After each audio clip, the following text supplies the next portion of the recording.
صلی اللہ علیہ وسلم۔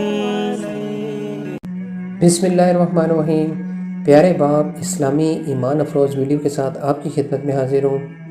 ایک بہت ہی پیارا واقعہ، ایسا واقعہ کہ اگر کوئی گنہگار انسان اللہ کو سچے دل سے پکارتا ہے تو اللہ کی ذات اس کے ساتھ کیا معاملہ فرماتی ہے، دیکھیے اس ویڈیو میں۔ اللہ تعالیٰ کی طرف سے پردہ پوشی۔ حضرت موسیٰ علیہ السلام کے دور میں بارش بند ہوئی۔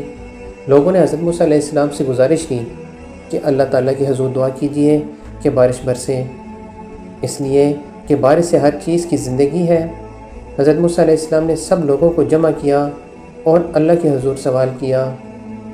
اللہ تعالیٰ نے فرمایا، موسیٰ اس وقت تک بارش نہیں ہوگی جب تک آپ اپنی اس مجلس سے اس آدمی کو نہیں نکالیں گے جو 40 سال سے ایک گناہ میں مصروف و مشغول ہے۔ حضرت موسیٰ علیہ السلام نے اعلان کیا کہ 40 سالہ گناہگار جب تک مجلس نہیں چھوڑے گا اس وقت تک بارش نہیں ہوگی۔ وہ بندہ سوچنے لگا کہ اگر اب اٹھتا ہوں تو لوگوں کی انگلیاں میری طرف اٹھیں گی کہ یہ 40 سالہ گناہگار ہے، اور اگر نہیں اٹھتا تو بارش نہیں ہوتی۔ عجیب کشمکش میں تھا۔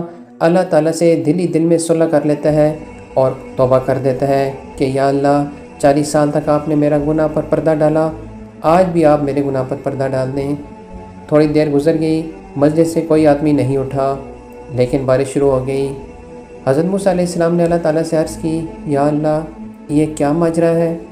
اللہ تعالیٰ نے فرمایا کہ آپ کے اعلان کرنے کے بعد اس گنہگار نے گریبان میں منہ ڈالا، رونے لگا، یا اللہ، تو نے 40 برس میرا پردہ رکھا، آپ بھی چھپا لے۔ یا اللہ، اب میری توبہ ہے اور میں نادم ہوں۔ اس نے اخلاص کے ساتھ توبہ کر لی تو میں نے اس کو بخش دیا۔ تو دوستو، اللہ بخشنے کے لیے بہانے تلاش کرتے ہیں، تھوڑی سی توجہ کی ضرورت ہے۔ اللہ ستار بھی ہے، غفار بھی، لیکن اگر ہم متوجہ نہیں ہوں گے تو یاد رکھیں اللہ قہار بھی ہے۔ اللہ کی رسی بڑی ڈھیلی ہوتی ہے، لیکن جب رسی کھینچ لے تو پھر چھوٹنا مشکل ہوتا ہے۔ دعا ہے کہ اللہ پاک اپنے پیارے حبیب صلی اللہ علیہ وآلہ وسلم کی سنت پر عمل کرنے کی توفیق اور ہدایت نصیب کرے اور ختمہ بالایمان کرے۔ آمین یا رب العالمین۔